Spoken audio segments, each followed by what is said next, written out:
G'day, dear viewers, and thank you for your company once again here on truth2u.org. That's truth number 2, letter U.org. I'm Jono Vandor, and joining me from the HOREB Institute in Louisiana is the author of the Moses Scroll, Ross Nichols. G'day, Ross.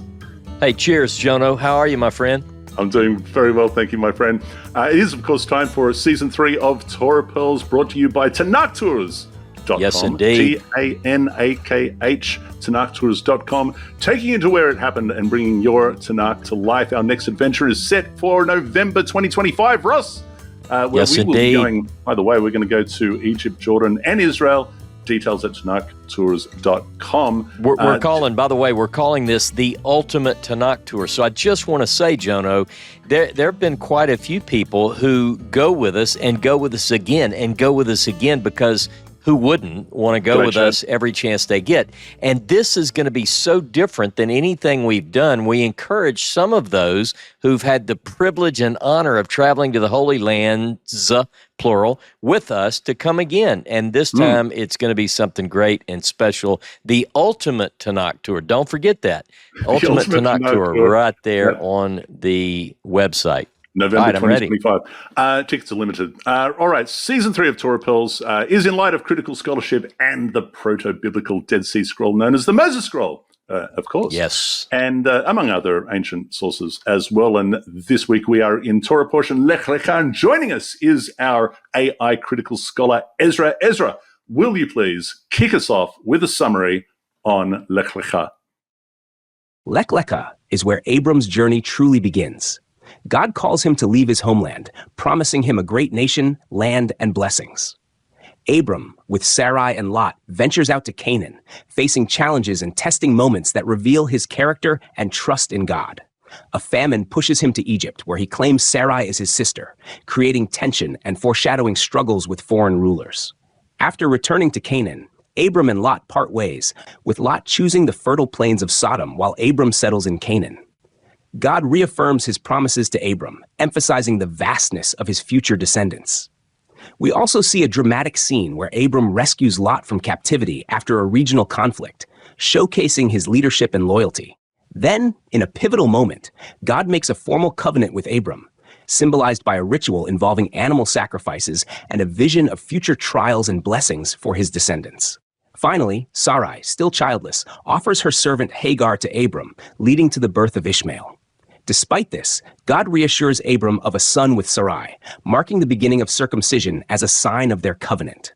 Lech-Lecha sets the stage for the promises and challenges that will define Israel's history. Ah, very good. Man, that's a lot of stuff in this Torah portion. And that is a lot of stuff. I mean, it covers a lot of ground, literally and physically and spiritually and metaphorically and all sorts of things, right? It does. Thank you very much for that, EZRA. And there is a lot of stuff in this Torah portion. We're going to try and rip through this as quickly as we can, but we're going to start even just a little bit before the Torah portion, if we might, Ross. And that is, I'd like to begin at chapter 11, verse 27. And there's something about the way that this verse begins. Maybe you can fill us in on that. That's a great place to start. In fact, one of the things that we notice as soon as this particular verse begins, it begins with the phrase, Ve'ele toledot, Ve'ele toledot. And that means, and these are the generations, or these are the bringings forth. In fact, the ASV says these are the generations of Terach. Now, the interesting thing about this, Jono, is that in Genesis, and only in Genesis, this phrase, Ele Toledot, is a tool used by an ancient redactor, an ancient editor, to put brackets around stories, and sort of, in a way, it divides the text into components, all right? So, for instance, we're getting into the story about Abram. We're going to meet Abram here in this verse, but if I can, Jono, let me just show you this book within the book, if you will, this section, the Ele Toledot that we're going to be dealing with for the next several weeks, in fact. So we start in verse 27 of chapter 11, and like you said, and these are the generations of Terach. Now, I want to go all the way to the next appearance of Ele Toledot, and that's in Genesis verse 12 of chapter 25. Now, this is going to be a bracket from all the way from Genesis 11:27 to Genesis 25:12, and it says, "Now these are the generations of Ishmael." So the interesting thing about that is we're introduced to the character Abram in 11:27, the generations of Terach. And then we go all the way. Now look at verse 11 of 25. It came to pass after the death of Abraham. So you see we get the introduction to the Abraham story, the end of the Abraham story. This is one of 10. And I just want to make a quick point here. We're going to be talking about these different Ele Toledot. These are the bringings forth. These are the generations as we work our way through. But now we are in the story of Abraham. And actually, we meet him as Abram. Now, I think we ought to also talk a little bit more about this 11:27, but I want to see what you have on your mind first, Jono, before I jump into something else. Well, another interesting thing about 11:27 is that we also have the first mention of Lot. And the reason why I find this interesting is because when it comes to the Moses scroll, now Lot, by the way, is mentioned 33 times. G'day, James. 33 times in the Tanakh. Twice of those is in Deuteronomy, and Deuteronomy, of course, sources it from the Moses scroll. And the Moses scroll never mentions Abraham, Isaac, and Jacob, Ross. It makes mention of your fathers when Elohim is speaking with Israel, but it doesn't identify the fathers. So it obviously mentions Israel, but it mentions Lot. It mentions him twice, and it mentions him because in the travel itinerary, as you know, Elohim's or Moses is recording, we turned and we passed the wilderness of Moab. Elohim said to me, "You're passing the border of Moab. Don't harass them. Don't give them any trouble, because I didn't give this to you. I gave it to the sons of Lot as a possession." And then the same is true when they're crossing, through Oman, and Elohim says to them, you're crossing the land of the border of Ammon. Don't harass them. Don't give them any trouble, because I gave this to the sons of Ammon, the sons of Lot, as a possession. Okay, and the first two mentions of Lot in Genesis are identified with the priestly source. Am I right about that? So it makes me wonder.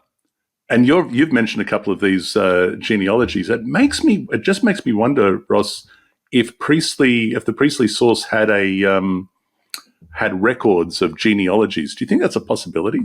It's actually, that's one of the things that points towards the priestly source. Now, sometimes it's other, like they don't quite identify it with the priestly source, but a lot of times when you see lists, you see genealogies, you're going to find that is associated with the priestly source. So, is that right?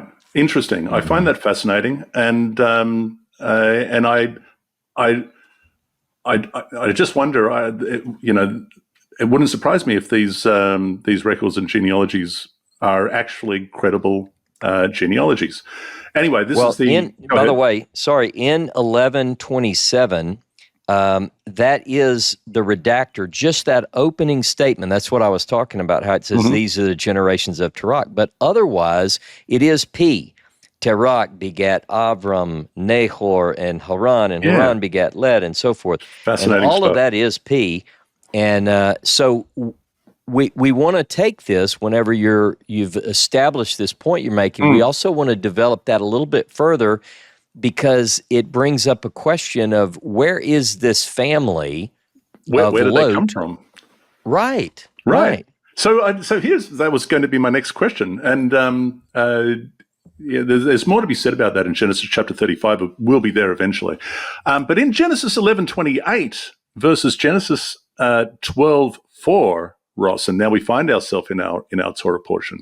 In 28, it says, I think it says, Haran died before his father Terah in the land of his nativity in Ur of the Chaldees. So what I want to ask you is, which is Abram's native land? Is it Ur or is it Haran? Because I think in 12:4, we're to understand that his native land is Haran. And so then my next question is, are these two options attributed to two different sources, Ross? Hey, I'll tell you what, this is a big question mark, but it's often overlooked. When people read these texts, they really miss it. I'd like to get, if I could, let's get our friend Ezra, the textpert, to read in the ASV Genesis 11:27 through Genesis 12:1. Now these are the generations of Terah. Terah begat Abram, Nahor, and Haran begat Lot. And Haran died before his father Terah in the land of his nativity, in Ur of the Chaldees. And Abram and Nahor took them wives. The name of Abram's wife was Sarai, and the name of Nahor's wife Milcah, the daughter of Haran, the father of Milcah, and the father of Iscah. And Sarai was barren, she had no child. And Terah took Abram his son, and Lot the son of Haran, his son's son, and Sarai his daughter-in-law, his son Abram's wife.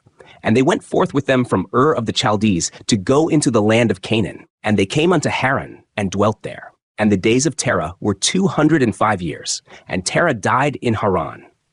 Now Jehovah said unto Abram, Get thee out of thy country, and from thy kindred, and from thy father's house, unto the land that I will show thee.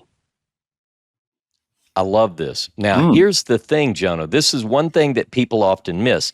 First of all, if you read it as it is presented in the biblical text, I've always thought, up until I really dug into this, that this is chronological, that they moved to Haran, and then Terah died, and then Abram leaves Haran, and he goes into this land where God calls him to the land of Canaan. But the question becomes, and this was your question just a few minutes ago, based on verse 4, it says he left out of Haran. Well, we have a couple of other clues. So we've got two different options. One is, are they from Ur of the Chaldees? Now, I know that our viewers are really good Bible students, but a lot of people miss that Ur of the Chaldees is only mentioned in 3 texts in the Pentateuch, all of which are in this Torah portion, and once in the book of Nehemiah chapter 9 and verse 7. But the question is, if you think Ur of the Chaldees, most people will tell you that that's in Babylon. But here's the question. A couple of things. In 12:1, Abram has already left Ur. If Ur is the place of his genealogy, remember, look at 12:1. Very clearly it says, get out of your country, from your kindred, and from your father's house. Now, and then it says he went to Haran, right? I mean, here's the question. He left. Yeah, go ahead. He left from Haran. So yeah, 12, yeah, that's what I meant. Yeah. Yeah. Go ahead. Okay, so from Ur to Haran, let's say that they originally took a journey from Ur of the Chaldees to Haran. You've got the family, and you've got Terah and so forth. Well, here's some math. This is almost like a math problem. I've told everyone, you're better at math than I am. But here's what we know. Look, 11:26, and 11:26, we get some clues. And I'll go through these quickly. But Terah lived 70 years, and then he has Abram, okay? And then if you look at verse 32, he's 205 when he dies. You follow me so far? Gotcha. Yeah. All right. Now, the simple math is that Abraham is 135 when Terah dies, but he leaves Haran at 75. So this is not chronological. You follow me? The end of 11 has the death of Terah, and we assume that when Daddy died, Abram leaves. But that's not really it. He leaves, and he's still, Terah lives 60 years after Abram heads to Canaan.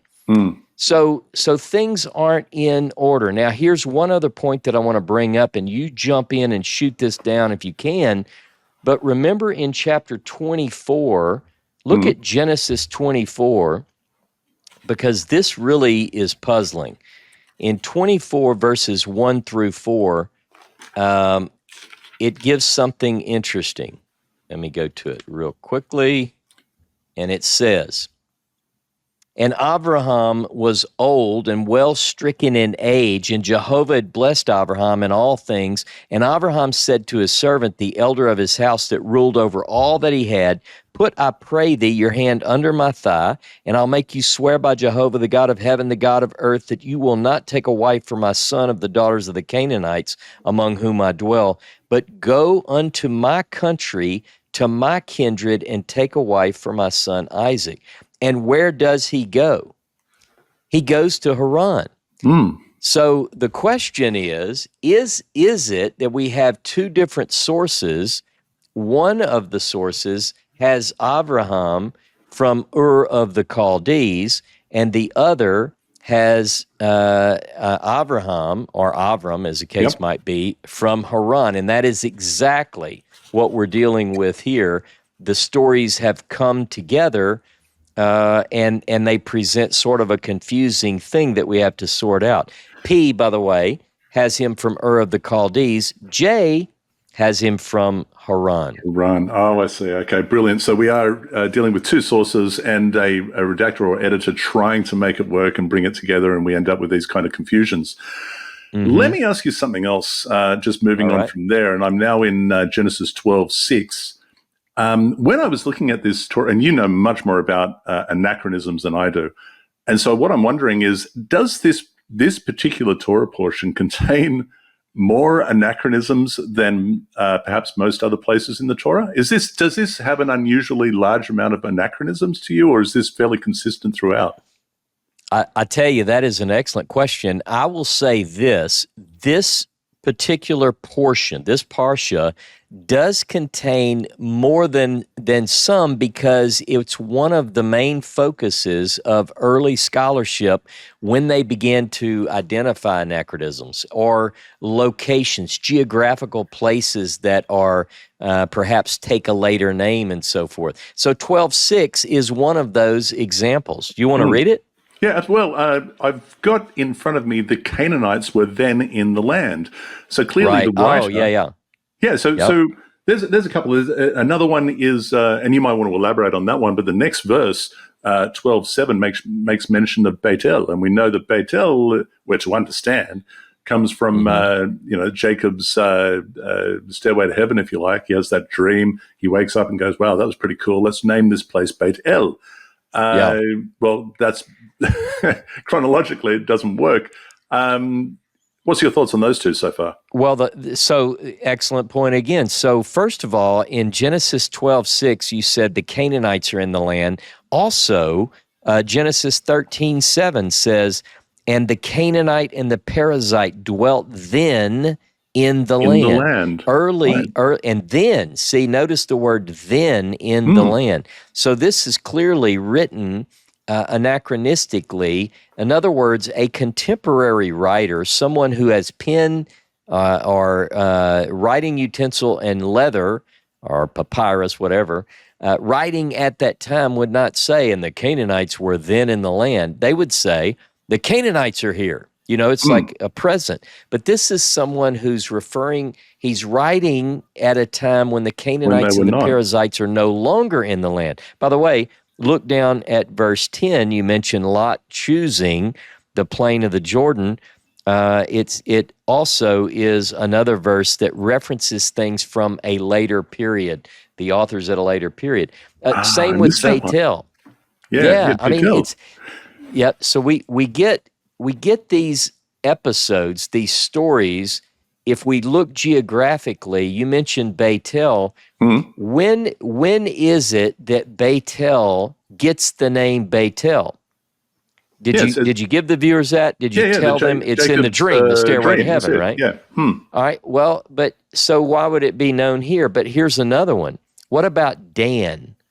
We read the story in Genesis 14, also in this Torah portion, where there's this battle that takes place. Yes. And 14, Abram, he's a warlord in this one. We didn't know that, and he runs up and he goes all the way to Dan. By the way, we're going to bring our Tanakh tour to this very location, to a building, basically the gates of a town in biblical Dan, which date back to The time of the Abraham. time of Abraham is what they say.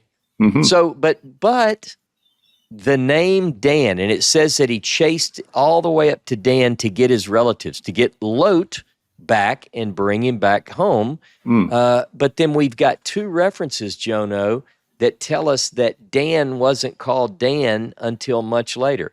And that's Joshua 19 and Judges chapter 18. So which is it? Clearly the writer is writing at a time when that northern location is referred to as Dan, and they're anachronistically placing it in the text. It's not Dan at the time. And it seems like the writer here is clearly writing to his contemporary audience, at a time far into the future of when these events are supposed to have taken place, and he doesn't seem to have a problem with that, which is interesting. Another interesting thing in just the next few verses, 12, 13, this is one of the weirdest things. Say that you are my sister. Here we have Abraham feeling threatened that, hey, Sarah, you're kind of hot, and other powerful men might want you. They might be willing to kill me to get you. Just say that you're my sister, and then they'll let me live, right? And this is a story that we see in two other places in Genesis. I think in Genesis, right? The next one I think we encounter is Isaac and Rachel, where they do this, and I think it's rather than Pharaoh. I think is it Abimelech? Is that who we're dealing with here?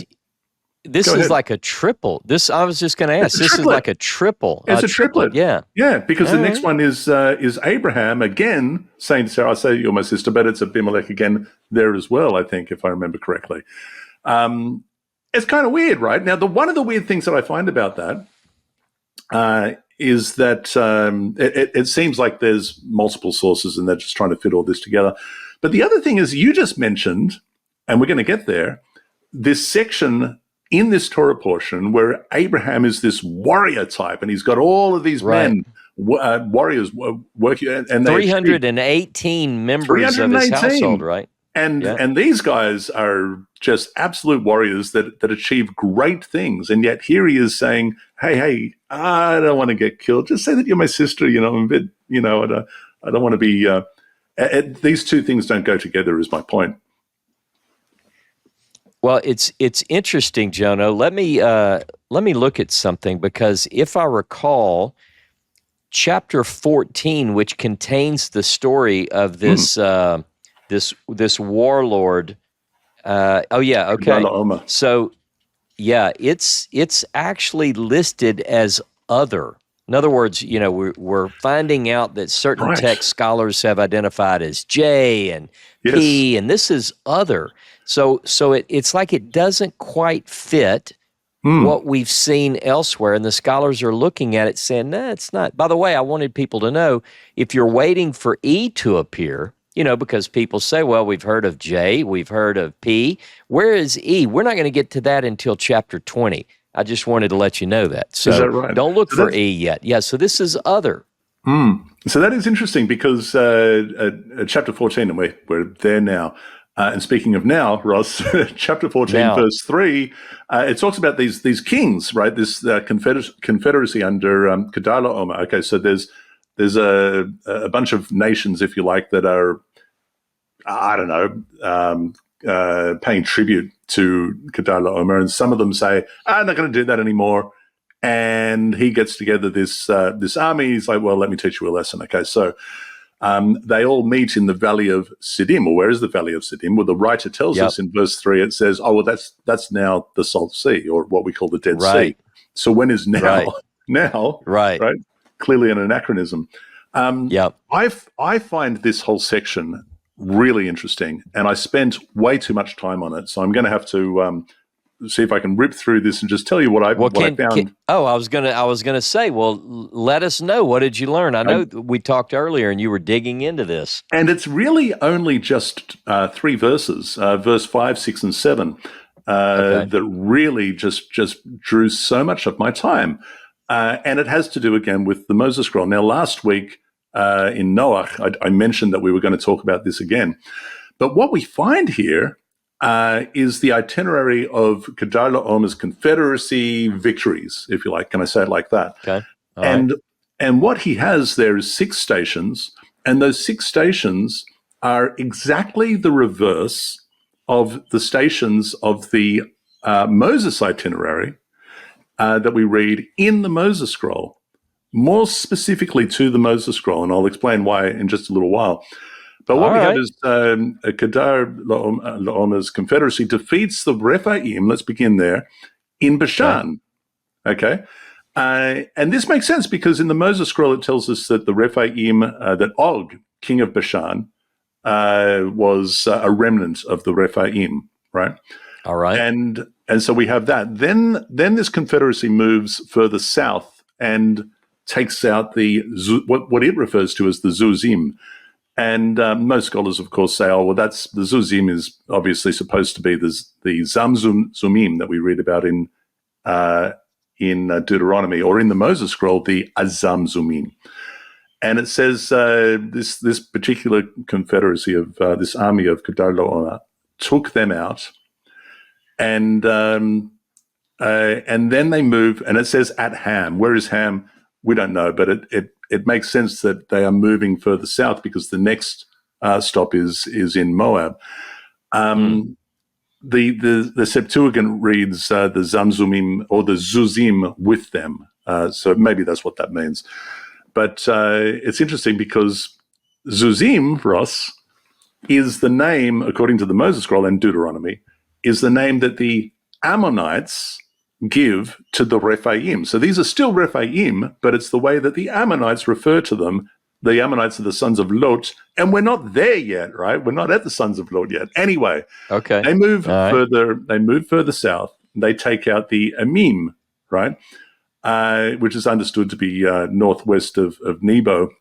We have Jeremiah 48:1 that says, "Of Moab, thus says Jehovah of hosts, the God of Israel: Woe to Nebo, for it is laid waste. Kiryat-Aim is put to shame." And we're to understand that Kedar Laomer takes out the Amim at Shavah Kiryat-Aim. And again, it's interesting because this is, the Amim is the name that the Moabites give to the Rephaim, right? And the Moabites, once again, are the sons of Lot.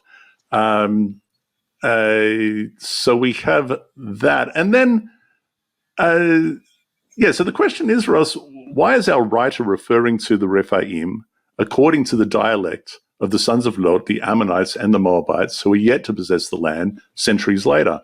Then they move further south and they take out the Horites in the hill country of Seir. Again, we have that in the Moses scroll.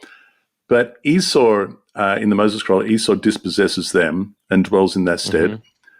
Then it moves on to, as just it does in the Moses scroll, if you follow it back, the itinerary back, it moves on to Kadesh.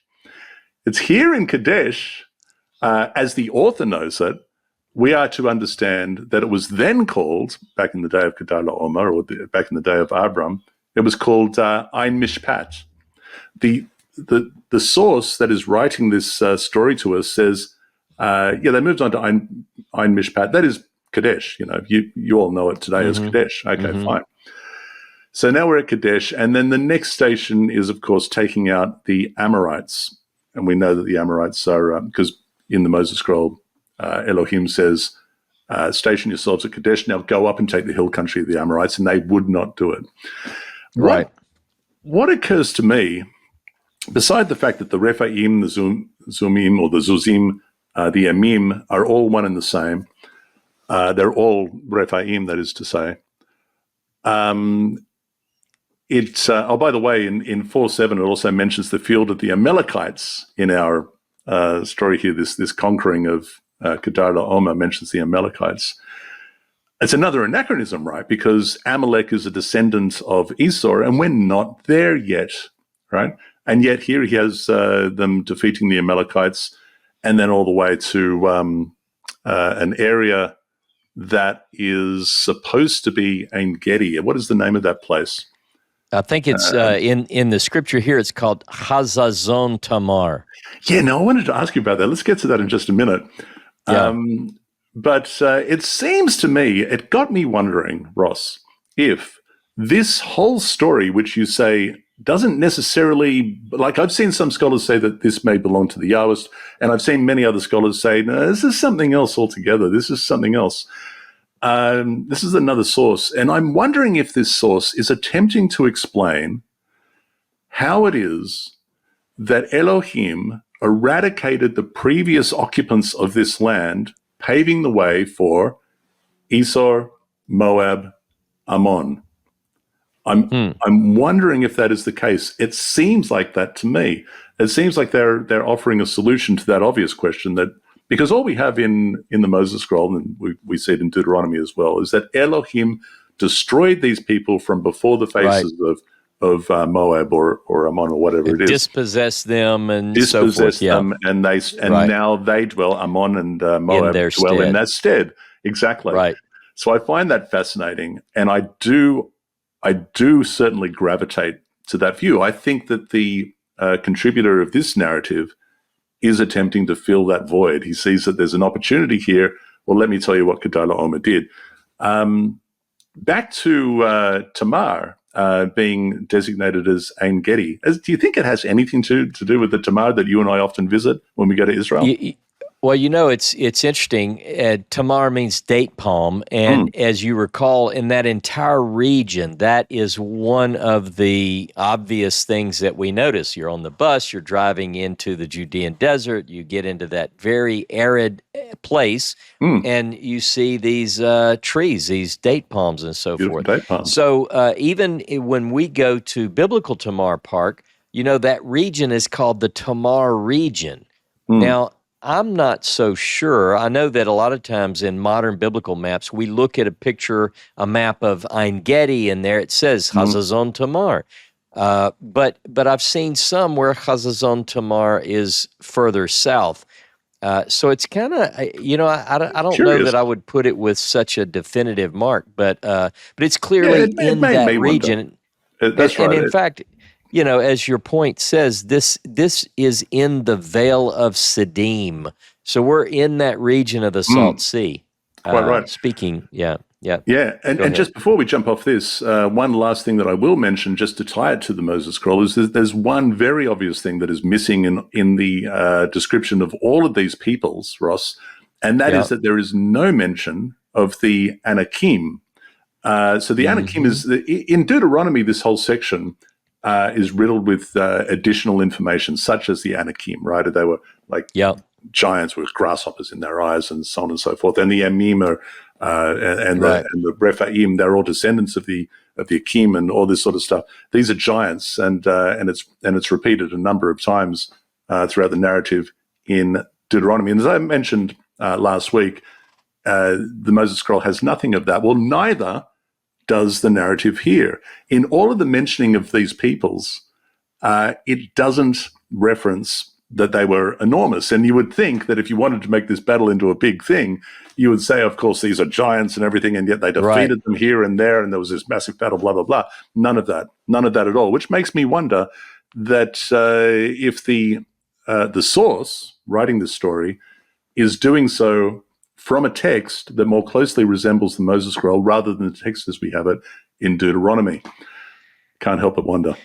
Well, I tell you, and by the way, I want to encourage you to write this up and post it on your academia. Not that I, can tell you what you, but really, I mean, no, I know it would really help. I think, yeah. And I've never paid that much attention to it before, but there is a lot of details there. The next thing, Ross, unless you wanted to add something, I was going to jump to 14:18. Can I do that? Well, what is 14:18? I have one location that I just want to touch on, but it may fit in wherever we go. Do it. Let me talk one more location, and this is almost more of a question to make people think. So one of the points that we see in Genesis 12:6 is we see Elon Moreh. Elon Moreh. And you and I bring a group to a place that is called Elon Moreh. We don't have to go deep into this, Jono, but I did want to bring up that the phrase Elon Moreh is often translated the teacher's oak. A lot of study notes that I've read said, this is, it could be that it was a Canaanite shrine and so forth. And okay, So Elon Moreh, the oaks of Moreh, only appear twice, once in Genesis 12:6 and once in Deuteronomy 11, verse 30, but it appears in the Shapira scroll, Yes. in the Moses scroll in GC10. So people who have the book, they can simply go to GC10 and see Elon Moreh. It's Genesis 12:6, Deuteronomy 11:30. Now, what the Moses scroll does not have is Elon Mamre. Now, Elon Mamre, the oaks of Mamre, appears 1, 2, 3, 4, 5, 6, 7, 8, 9, 10, 11 times in Genesis. 11 times. So what I was wondering is, and I don't know if you came across this in your notes, we didn't talk about what we were going to talk about before this went live, but here's the question. Is Elon Moreh and Elon Mamre, are they maybe the same word? Now, I know that the Hebrew spelling is different. That is fascinating that you bring this up. I got to say, okay, so let me tell you my my thoughts on that. Okay. I have read that somewhere. I have read that that one is the corruption of the other. In this case, Mamre would be a corruption of Moreh. There's another question, of course, in the Moses scroll, which was written in Scriptio Continua. That is, all the letters. There's no division of words, space between the words. Right. And I put it to Idan Dershowitz when I was talking to him a couple of months ago. I said, is it possible that it might say El Nimra? I mean, we just read about El Paran and all this sort of stuff. And is it possible it would be El Nimra, which would mean God of the leopard? Did you know, by the way, there is a leopard temple in Paran? We're going to have to stop there. Next time we go down that way, there's a leopard temple. People can look that up. That's beside. Wait. Are you saying leopard as in the spotted fast cat? That's it. Okay. Yeah. All right. Yeah. There are no leopards there now, I can assure you. It is they may have some night creatures, but I don't think there are. Yeah. Yeah. No, that's it. So it is interesting. But do you have anything like I did actually go and look at a bunch of different commentaries on this, and I think the anchor, for example, said probably not related to Elon Moreh, Elon Mamre. Maybe they're not related. Probably not. But do you have anything that might tie these together? Because I find there's something very interesting about it. If you can, go ahead. Well, let me just say that of all of the references, because I looked all of them up trying to find what's the difference. Is one actually, a corruption of the other, whatever? Because, for instance, in Genesis 12:6 and Deuteronomy 11:30, it's Mem Resh He, More. But it's Mamre is Mem Resh Aleph. So it is a different word. But just quickly, this is one thing that I think I have to do more thinking about. Maybe we'll talk about it in another follow-up. But in Genesis 14, in two places, once in 13 and once in verse 24, listen to this. Verse 13, Genesis 14, verse 13, and there came one that had escaped and told Abram the Hebrew, now he dwelt by the oaks of Mamre, the Amorite, brother of Eshcol and brother of Aner. These were confederate with Abram.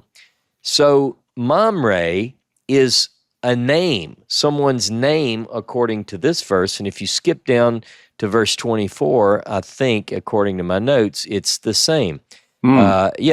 Save only that which the young men have eaten and the portion of men that went with me, Aner, Eshcol, and Mamre. So this puts it like in somebody's yard. Like you go, hey, where are the oaks of Mamre? You go, oh, it's in Mamre's yard. It's his oak. Well, so that, but other locations or other occurrences of it seem to be indicative of a place, even easterly in location, but not really tied to this guy, Mamre. Well, it's interesting that you should say that, Ross. I really find this interesting, and I'd love if people have more information on this, please leave it in the comments. It may be totally unrelated, these two, but if not, when Lot is kidnapped, right, when everything goes down, In the Genesis Apocryphon, which you read from last week, it says that, and what we have I think we have in our canonical text, it says that it is the Oaks of Moreh is east of Hebron. Maybe that's what it says. But in the Genesis Apocryphon, it says it is northeast. I'm pretty sure it says it's northeast of Hebron. Well, what is northeast of Hebron? Well, northeast of Hebron is Jericho, for example. And in that vicinity, we're to understand, at least according to the Moses scroll, that the Oaks of Moreh and the Gilgal and the Ebal and Gerizim are all meant to be situated directly across from Nebo, right? In that vicinity. Now, what we have here, the Oaks of Moreh in our Torah portion that you started this with, is placing the Oaks of Moreh near Shechem. And I think, and correct me if I'm wrong, I suspect that this is the only time that one of those designations that we read about in the Moses scroll is connected with Shechem, now Nablus, right? And I'm fairly certain, and I may be wrong, and to your viewers, shoot me down if I'm wrong, I don't believe that Ebal and or Gerizim are ever connected with Shechem in all the time that they are spoken about. So what this might suggest to us is that the writer, when we ask when is now, now the Salt Sea, when is now, the writer of this particular narrative may be writing at a time when Samaritan revisionism is well set in, and he's going, the Oaks of Moreh near Shechem. You know what I'm saying? Yeah. No, I follow exactly what you're saying. And what a map clearly helps. We've talked about this extensively, privately, you and I, and so I think we're tracking. Others might be having a little bit tougher time, but only because if you look at a map, though, and what's interesting about the Moses scroll, what Jono and I have come to is this idea, and Don Dershowitz covers it very clearly in his book, that there are early references, very ancient early references that suggest that this particular place, Ebal and Gerizim, are located much more in proximity to the Jordan Valley, like right across. It's like Moses is telling the children of Israel, when you cross over, you're going to have this ritual, basically, and you're going to have these on this mountain and these on this. And so that's one of our missions. When we go to Israel next, Jono, we've talked about getting, even if we can, we're going to bring people on the bus to this area so that we can get a good bird's eye view of it. We've got a couple of things cited out. Absolutely. Well, we can do that. By the way, we will do that in Jordan from Mount Nebo. But what I would love to do, and what we will try and see if we can do, is, and I'm not making any promises, but we would love to do this, is to walk the Wadi Kelt, which is proposed by some scholars to be the valley between Ebal and Gerizim, and that is up behind Jericho. Leading up to, by the way, Ross, a place that you and I have been to a couple of times. Larry brought us there, and that is Mitzvah Jericho. Great view, looking back across towards Nebo. All right. Here's a question, Ross. Can we move on from there? All right. I'm ready. 1418. I think I'm ready. 1418. All right. Ordinarily in this Torah portion, in Torah Pearls past, we would spend a whole lot of time in Melchizedek. I don't know if I want to do that right now, but what we know is that Melchizedek is supposed to be a high priest of El Elyon. I want to ask you about that in comparison with 17:1, Genesis 17:1, which is also in our Torah portion, where God reveals himself to Abram, or maybe Abraham by this stage, as El Shaddai. Just give us a little bit about these two names and what are we to understand from it? Well, first of all of our viewers should be focused on the idea that these are at least presented in the biblical text as ancient names. El, and then something that is typically to describe. For instance, El Elyon is a name that traditionally is understood to mean the highest. Now, the name is not always, in other words, you see Elyon in the Hebrew Bible some 50 plus times. It doesn't always refer to a deity, but whenever it's associated with Elyon, it's for whatever reason, and we talked a little bit about council of the gods in previous discussions, but Elyon is the highest. It's considered the highest. But El, even before El was utilized in text associated with the Hebrew faith, El is the chief Canaanite deity. Everyone knows this. If you study Frank Moore Cross, if you study Albright, most of these bring this up, and of course, every subsequent scholar. El Shaddai is something that's interesting whenever we talk about the name of God, because in chapter 6, so this is something I want to throw back to you, Jono, is that in Exodus chapter 6, we're told that Abram knew God not as Yod-Heh-Vav-Heh, not as the Tetragrammaton, however our viewers would pronounce that, but as El Shaddai. Now, we do have some text in 17, for instance, in Genesis 17, that story is associated with the name El Shaddai. But in Genesis 18, we have Yod-Heh-Vav-Heh over and over and over. In fact, this in chapter 18, we'll talk about this next in our next Torah Pearls session. But we're going to find that name has been changed out and substituted in some places. So which is it, Jono? Is it that, according to these texts, are the writers trying to tell us that Abram would not have known God as Yod-Heh-Vav-Heh, but as El Shaddai or El Elyon, and not Yod-Heh-Vav-Heh? Because we get Yod-Heh-Vav-Heh as early as chapter 2 in Genesis. Chapter 4, verse 26 says that men began to call upon the name all the way back then. You may have something else in mind, but whenever I see these descriptive terms associated with El, I do think of very early forms of the name, but also think we're borrowing from attributes or names that are ascribed to the deity by Canaanite peoples, right? And that's one of the things that really stands out to me.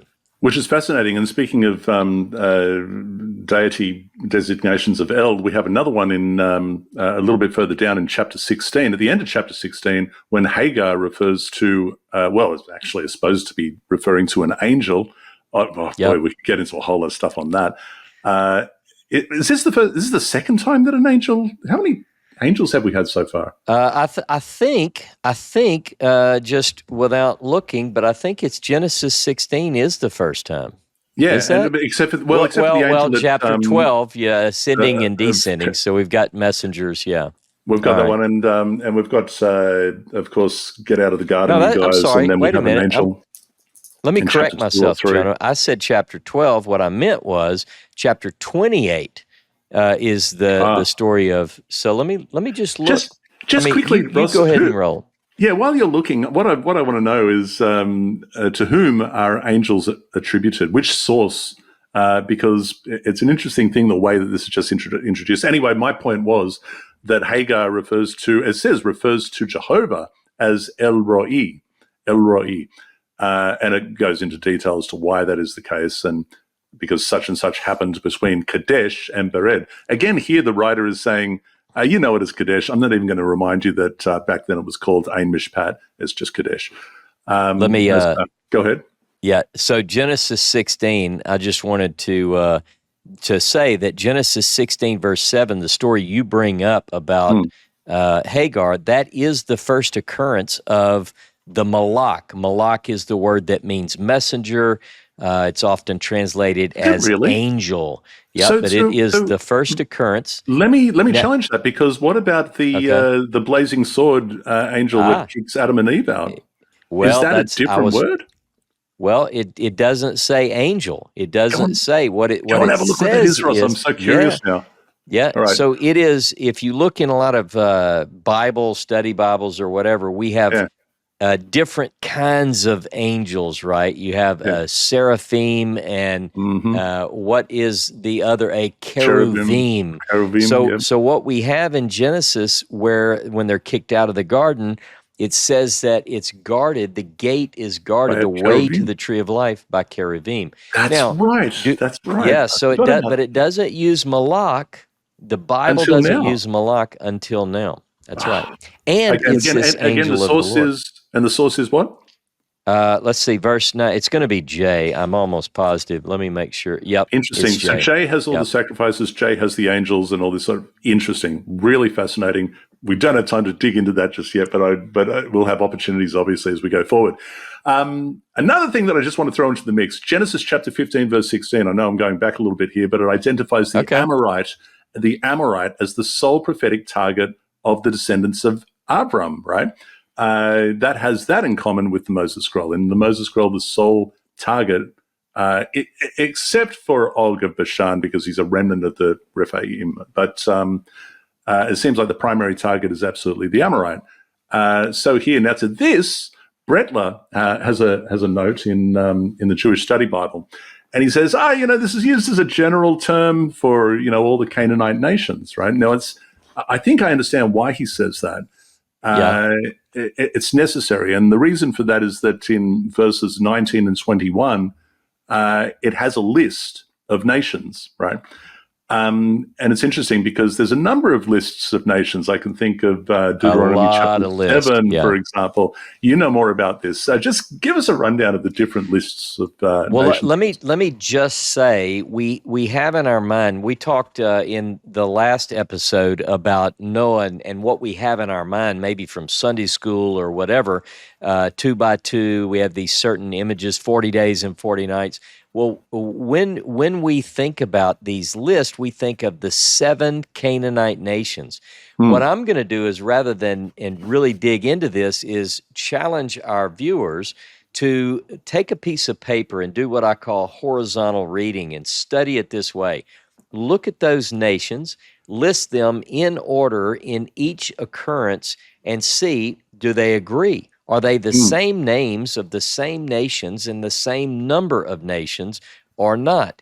Now, I'm like you. Whenever you read the Moses Scroll, and even when you read Deuteronomy, you get this idea that what is typically presented, that the Amorite is sort of a generic term. Well, I thought the Canaanite was a generic term. Because if you asked anybody, Ross, who were back in the day, who were the enemies of the Israelite, most people are going to say, oh, yeah, that's a Canaanite, right? That's right. But it's not the case here. It's not the case in the Moses Scrolls. It's not the case in Deuteronomy. Go ahead.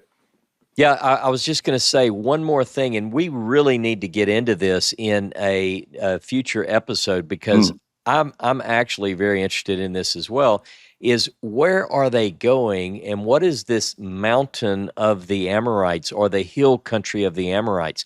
Where is that? Can we put that on the map? Because it's very important, not only in the Exodus narratives, but it's important for everything, including the Moses Scroll. One of the things that you and I have looked at extensively, and we really haven't done, I can't think that we've done a particular class or discussion on the geography of the Moses Scroll. Have we? We've talked about it a lot. You and I have talked about it privately, yeah, but that's probably what I'm thinking about. But we that is a key. But because it goes to say, answer questions like, where can we speculate that Mount HOREB is there? Where can we speculate that Kadesh Barnea is? And where is the hill country of the Amorite? And they're supposed to be, not too far from each other. At least that's the impression that we get in the Moses Scroll. So fascinating topic, and we'll probably do that in the not too distant future. We are doing pretty well, I got to say. There's just one more thing, a couple more things I want to touch on. All right. Okay. First of all, we have the name change from Abram to Abraham, and I wanted to ask you, is this two sources, two names in each source, and they're trying to bring it together and say, and then God changed his name to Abraham, now let's stick with this one primarily. Is that what we're looking at? Well, let me see. Which verses you want me to look at? Give me is 17. We're in 17 now. Okay. God says, I am El Shaddai, and by the way, you're Abraham. How's that? Yeah, let's see. I'm just looking to make sure. You were Abram.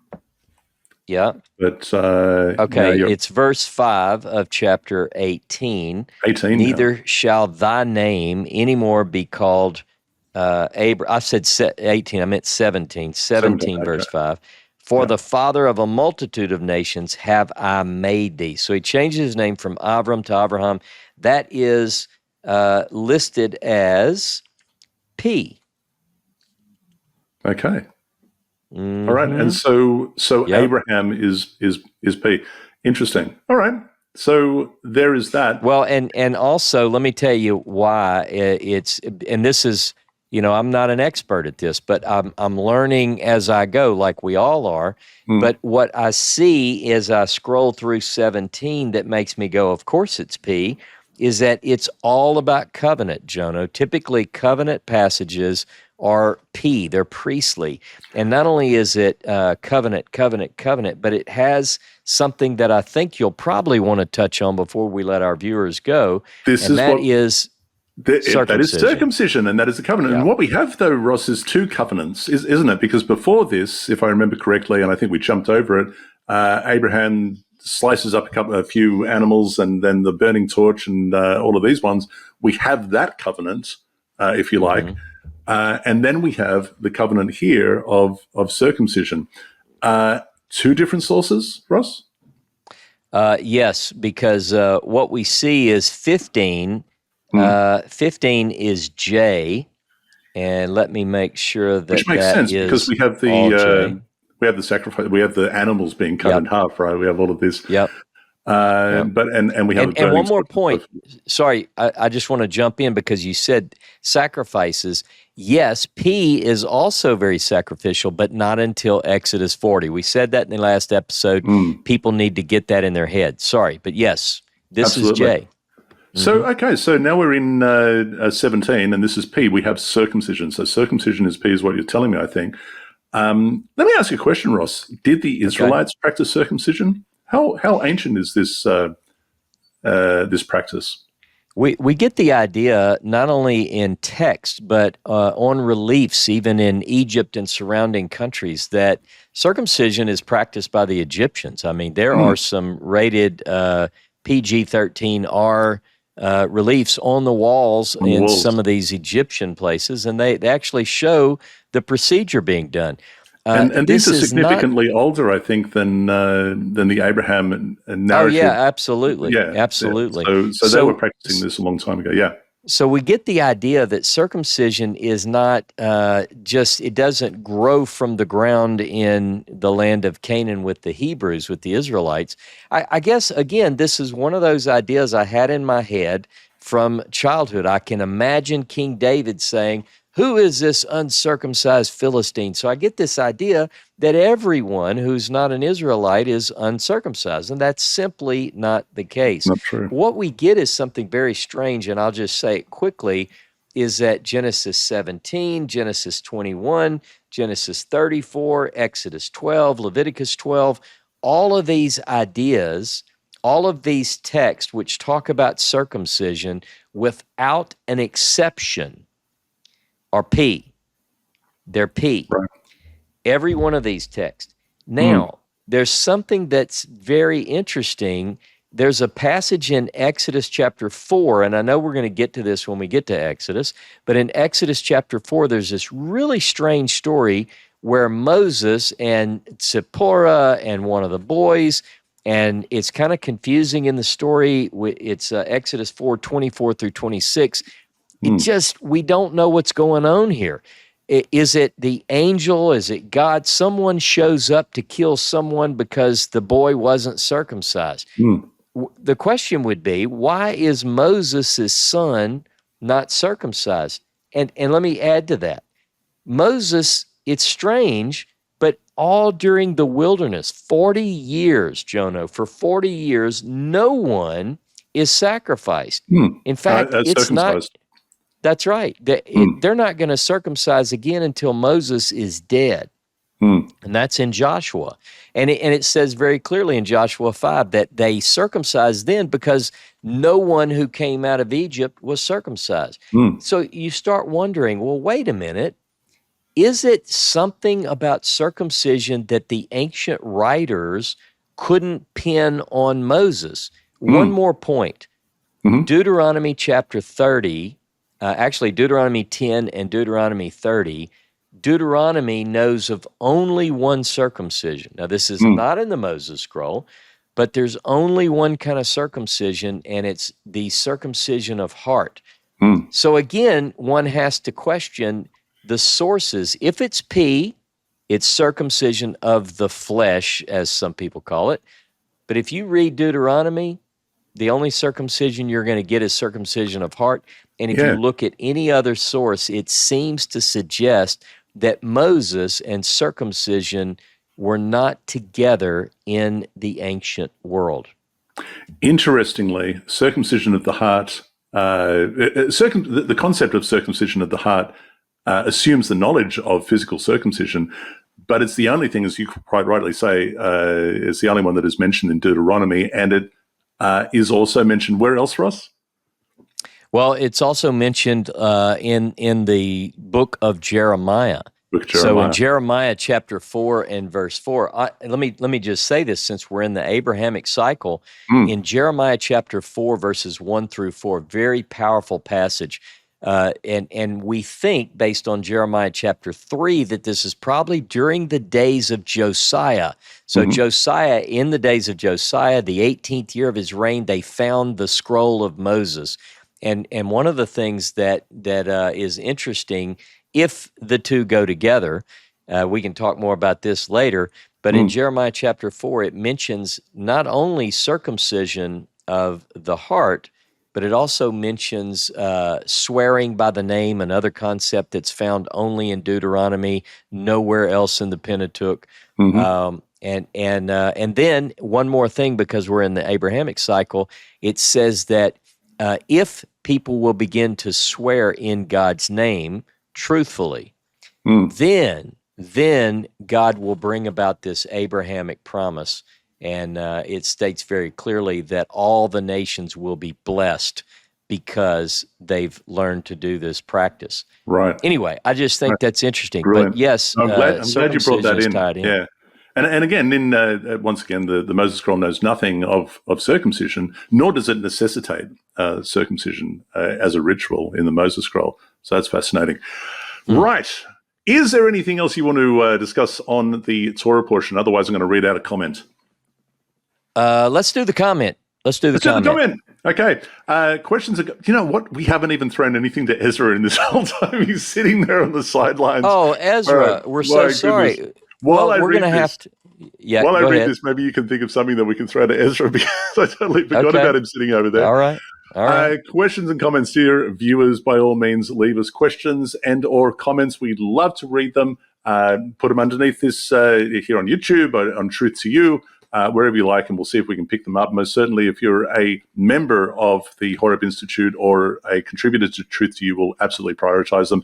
This one is from Nathan. So g'day to Nathan, who just sent me this just before we started recording. Nathan and Shannon. He says, hey, I've been listening to quite a bit of your material from Truth to You and Ross Nichols. I wanted to thank you for putting out material that is based on seeking truth. My wife, Shannon, and I began listening to your Torah Pearls with Nehemiah and Keith. Honestly, I didn't know what to think of you. I could definitely understand Keith's perspective on biblical matters and sort of understood Nehemiah's, but you were a bit of an enigma to me, he says. Sadly, I didn't listen to season 2 of Torah Pearls, but I have recently been listening to season 3 with you, Ross and Ezra. So far, loving it, says Nathan. So thank you very much, Nathan, for letting us know. Really appreciate that. It's good to have a fan. Like it. All right. What are we going to do with this? Are you ready? Yeah. Are you ready? Yeah. All right. In Genesis chapter 14, Abram is referred to as a Hebrew. Now, there are a couple of different views on what that term means, but I want you to tell our viewers what is the predominant view of what the term means, and where are we going to see that as we work through the Pentateuch? Absolutely. The term Hebrew, as it first appears in Genesis 14, likely refers to Abram's identity as someone from beyond, or an outsider, highlighting his origin from beyond the Euphrates River, differentiating him from the Canaanite locals. This meaning stems from the root Aber, implying one who has crossed over, fitting since Abram has indeed left his native land to journey into Canaan. Throughout the Pentateuch, Hebrew maintains this sense of distinction. It often appears when Israelites interact with outsiders, like in Egypt, where the term is used by Egyptians to describe the Israelites as a separate ethnic group. This outsider identity also reinforces their sojourner status, underscoring the unique covenantal relationship that sets them apart from the surrounding nations. Oh, brilliant. There you go.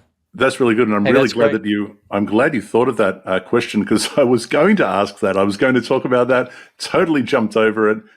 Brilliant that you picked that back up. And let me just ask you, Ross, this is the first mention of Hebrew, right?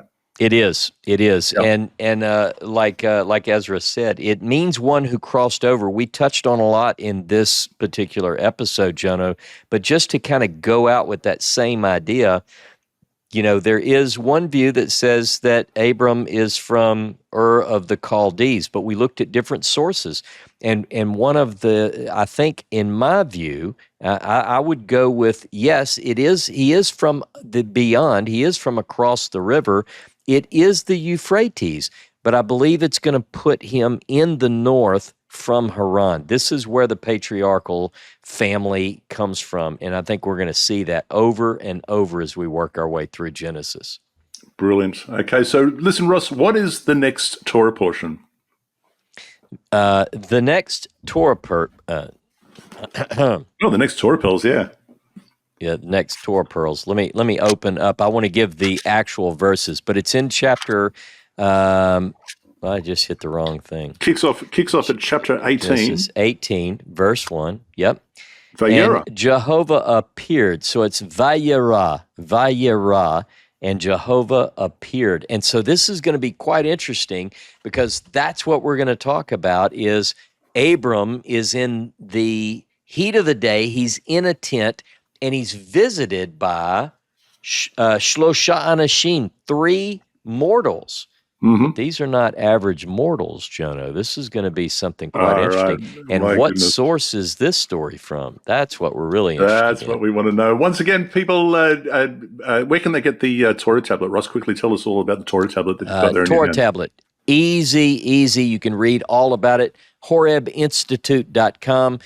Seth is working that system and fulfilling orders, so order yours today. It's got everything you need, and that description is going to tell you all about it, but we use it throughout this. You're going to be able to see what we're talking about, the sources, the triennial, the annual cycle readings, and so forth. So don't miss it. Get yours right there, HOREBinstitute.com.